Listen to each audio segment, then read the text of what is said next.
Hello, my name is Wendy Neuberger, and my story is entitled Follow Your Inner Guidance. As a child, I was fascinated by human nature. Why do I feel the way I feel? Why are my friends so different from one another? I grew up wanting to study psychology so I could understand and help people answer these questions for themselves.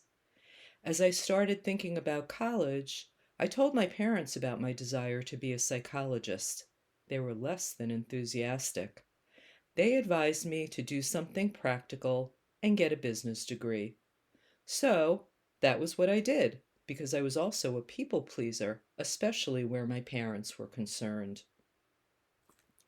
I graduated from college with my business degree in hand and got married 1 week later to a guy I met in college, because that's what nice Jewish girls did.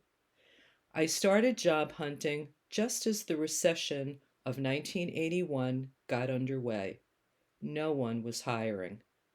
After a frustrating year, I decided to go back to school for my Master's of Business Administration with a focus on technology. By the time I received my degree, job openings were easier to find, and I landed a good position at one of the largest technology companies in the world, ironically, in the same town where my husband and I went to college and still lived. I vividly remember one day at work when I walked into my colleague's office. I was a young professional at the time, learning how to navigate my way in corporate life. My colleague was sitting at his desk with a calendar and a black marker. The month was half over and all the squares up to the previous day were crossed off. He was crossing off the next square. I asked him what he was doing, and he looked up, grinned, and said, "Only 583 days until I can retire." I still recall the feeling that washed over me. It was a combination of horror, sadness, and resolve. As I stood there, I thought that I never wanted to be in that position. I never wanted to wish my life away like that. I promised myself that if I ever felt that way, it was time to make a change. My 20s and 30s were spent checking off the life boxes: marriage, house, work, children, busy, busy, busy. Not frequently checking in with myself about how I was feeling about my life. When things finally slowed down a bit, I started to notice an unsettled feeling inside. Was this it? I'm doing all the things, but I'm not feeling great. I thought back to that calendar with the X's and reminded myself that I wanted joy in my life. I wanted fun. Soon after, I was offered an opportunity to work to learn about a new product my company had recently acquired. It looked interesting and fun, so I dove in. As I started learning more about it, my supervisors began viewing me as a subject matter expert. I was invited to attend an internal conference to speak about my work.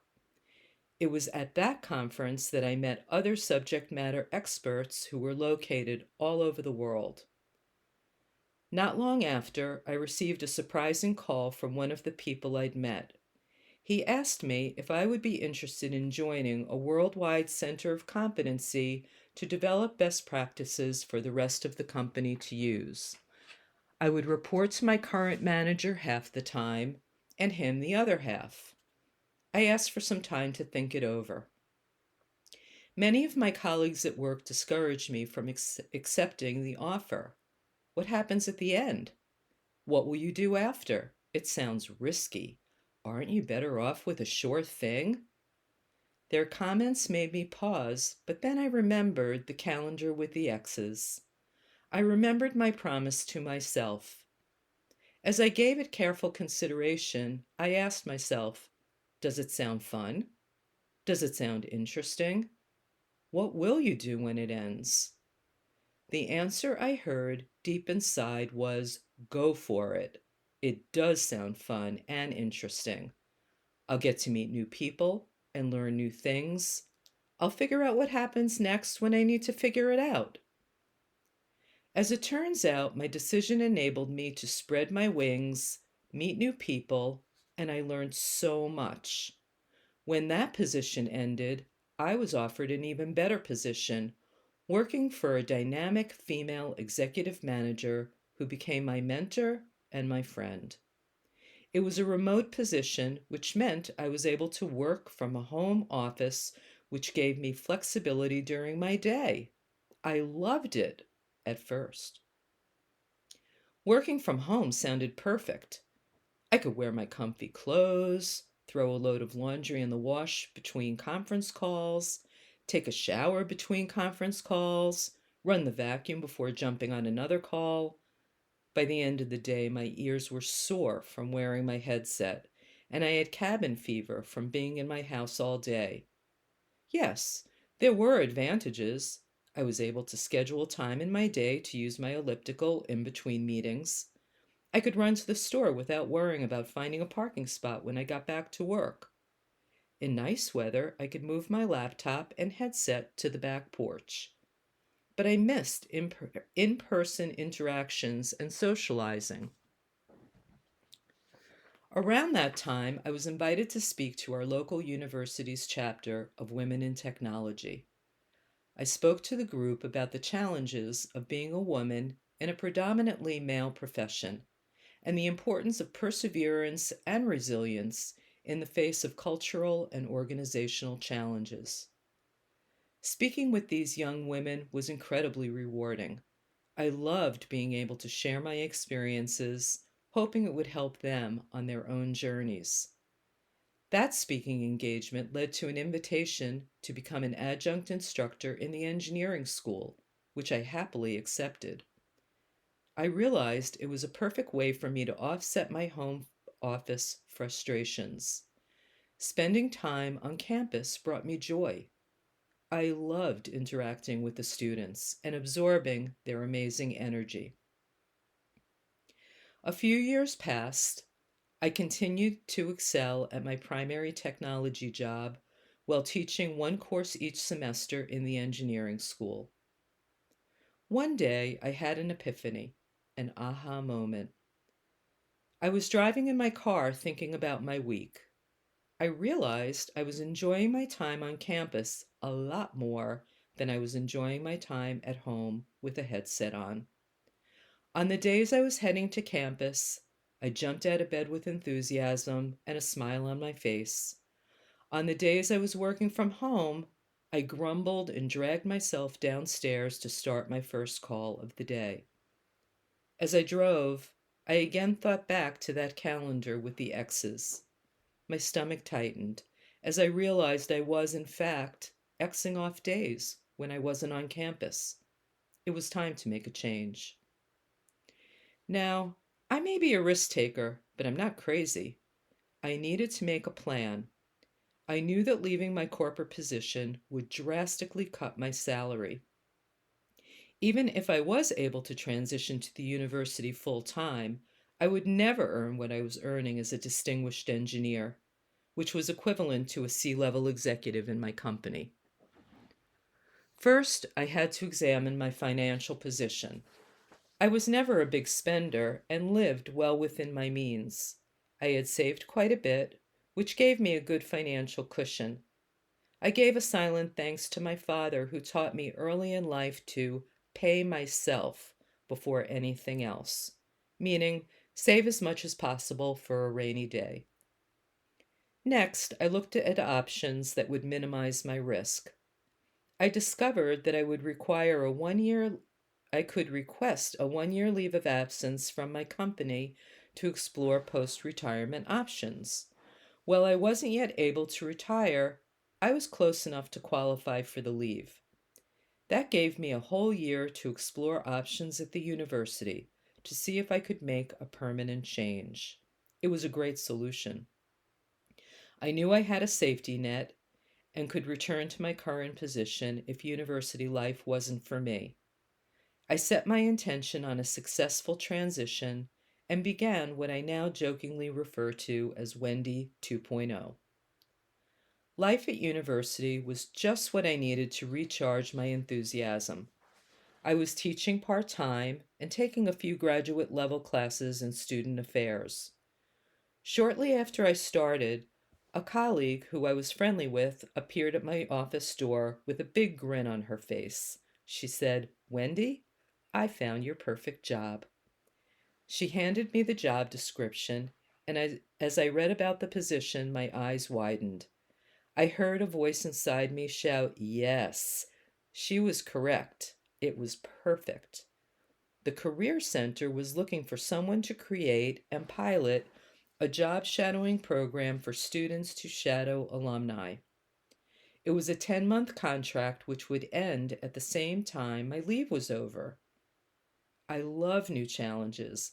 I love creating, and mentoring is very important to me. In the past, I had mentored female junior colleagues, elementary, middle school, and college students. I enjoyed helping women recognize their abilities and potential.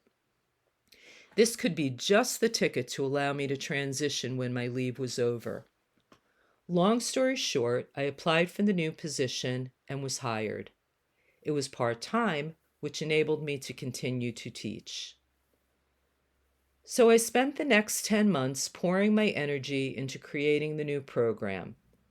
I was given a second office in the Career Center that allowed me to interact with Career Center staff and work with students who were exploring career and professional development. The pilot was a wonderful success. By the time I needed to make a decision about returning to my corporate position or turning in my resignation, I was asked to stay on to continue to expand and coordinate the new program. Despite the drastic cut in salary from my corporate job, the answer was clear. I felt it in my gut and in my heart. I couldn't go back to day-long conference calls. I couldn't go back to the isolation I felt working from home. It was a no-brainer. I knew what I wanted to do. A few years later, I was still happily running a successful program and working with students on their professional goals and aspirations.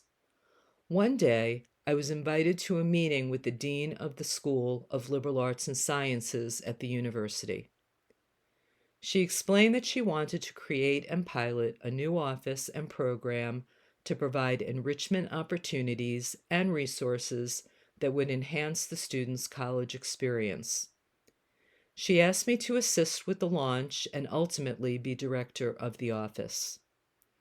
It was intended to be a 5-year pilot and, if successful, would continue on. This was a perfect fit for my skills and interest. I tuned into my inner voice and again heard yes. She asked what I was looking for in terms of compensation. I took a breath and said, "My summer's off." She thought for a moment and then agreed. This was a dream come true for me. I would run my own enrichment office for students and have an extended summer holiday. 5 years passed by in a flash. I was having so much fun and knew I was making difference in the lives of many of our students. The pilot was another success. At the end of the 5th year, I was invited to a meeting with the new dean. She congratulated me on the role I played in the success of the program and explained that the office would be fully funded going forward. She also explained that because it was so successful, they wanted to expand the office, which would require the director to be a year-round position. No more summers off. As I look back and remember sitting in that meeting, I felt like there were two people sitting on either side of my shoulders. On one side, someone was whispering, oh boy, bigger office, more programs, helping more students, and more money. On the other side, I heard, no more summers off, more work, more responsibility, more pressure. As I sat there, I noticed the feeling in my stomach was tight and uncomfortable. My breath grew shallow. As difficult as it was to say, I took a deep breath and told the dean that I did not want to give up my summers off, nor did I want to take on more responsibility. I told her I'd be happy to stay on in an associate role to help mentor the new director and continue to work with students. She agreed to my proposal.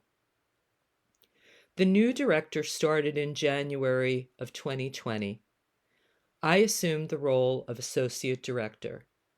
Just 3 months later, the COVID-19 pandemic swept the world and campus was shut down. We all moved home to work virtually. Zoom became our new mode of communication. My headset was back on. What helped me the most during that period was that I had learned to meditate a few years earlier and established a daily practice. It honestly saved my sanity. I was able to be present and calm despite the anxiety I was feeling. I wanted to share what I learned with others, especially students who were stressed and struggling. So I decided to learn how to teach mindfulness and meditation. I enrolled in an online program and earned my teaching certification in the autumn of that year. I made another important decision that year. As I sat at home on endless Zoom calls for work, I was feeling unhappy and frustrated. This was not what I wanted. I was being asked to do work that was boring and mundane. I'd lost the spark I had when I was running the office. It was time to make a change. I had worked at the university for 10 years and was old enough to be eligible to retire with full benefits. I submitted my letter of intent to retire at the end of the year. The following year, I started teaching mindfulness, initially over Zoom, but then as the world reopened, I was able to teach in-person classes at a variety of locations, including my yoga studio and my parents' retirement community. I was creating a new plan, Wendy 3.0. As I reflected on my experiences over the years, I asked myself what brought me the most joy. The answer was clear. I loved mentoring and coaching. I suddenly remembered my younger self, the girl who wanted to be a psychologist, to help people understand themselves better. Maybe I had finally returned to my first ambition. I began researching possibilities and came across life coaching. While a therapist helps clients with their mental health by looking back to facilitate emotional healing, a life coach works with clients to identify and achieve future goals. It sounded perfect. It took me another few years to receive my life coach certification, but I finally did it. Another dream come true. So, what have I learned over the years? What message do I hope to impart to others? I had a grade school teacher whose favorite quote was, "To thine own self be true," by William Shakespeare. I did not fully understand what that meant until later in life. Now I understand its wisdom. First and foremost, be true to yourself. One of my father's favorite quotes was, "Today is the first day of the rest of your life." Charles Dietrich. If you ever find yourself Xing off the days on a calendar, stop and think about what you're doing. Every day is a new day to take stock and make intentional changes. This is your life. Listen to your own inner voice and create your own joy.